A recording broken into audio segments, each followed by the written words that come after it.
through the swinging doors of the brass spittoon.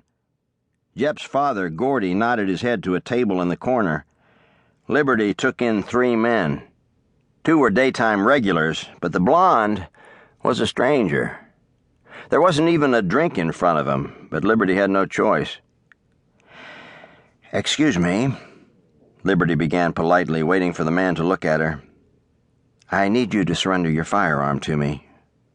Shotgun has outlawed firearms in the saloons and after dark." Slater looked up at the woman beside him.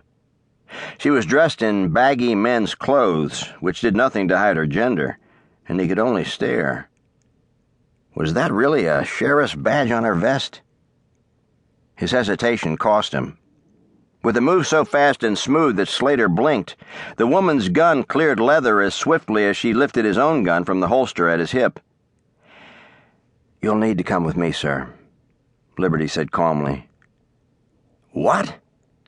Slater returned, finally uttering his first word. Liberty gestured with the gun and moved so he could stand. "This way, please," she ordered congenially, but watching every move as he slowly rose. One of the other men handed saddlebags to Liberty, and after she'd thanked him and draped them over her arm, she moved Slater again with a motion of her gun. As though he'd been frozen from the cold, Slater moved very slowly as he walked through the saloon. At the table, he had stopped just short of reaching for his pocket to show his ranger's badge when he remembered it wasn't there. He also remembered what such a move would look like.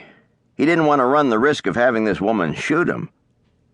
She had cleared leather very smoothly, but that didn't mean she could shoot straight. Barely managing to keep his amazement concealed, he walked ahead of her and out onto the street.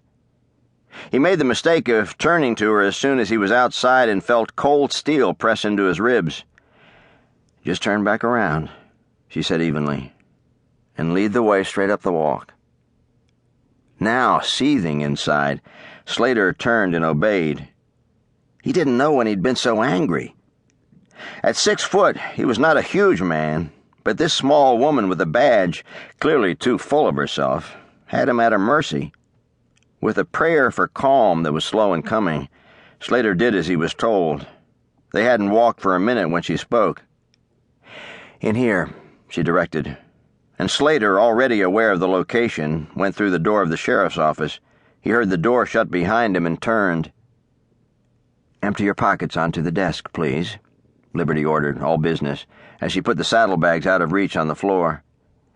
"Nice and slow will do fine." Slater did so without ever taking his eyes from her, which meant he couldn't miss the way she watched him in return. She was calm. He had to give her that. As he looked into her eyes, he knew with a bone-chilling certainty that she would shoot if she felt she had to. "Now your boots," she instructed. Slater hesitated and heard the gun cock. "All right," he said smoothly. "I'll just tell you, though, I do have a knife in my boot.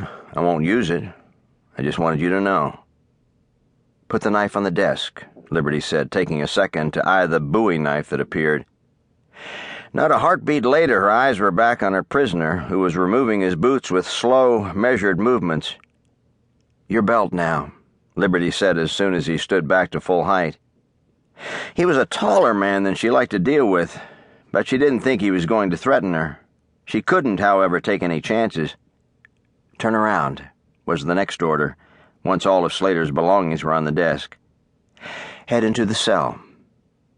Slater did so, the feeling of unreality washing over him again. He turned as soon as he was inside and watched as the door was shut and locked. He also watched as Liberty holstered her gun, set his on the desk, and began to speak.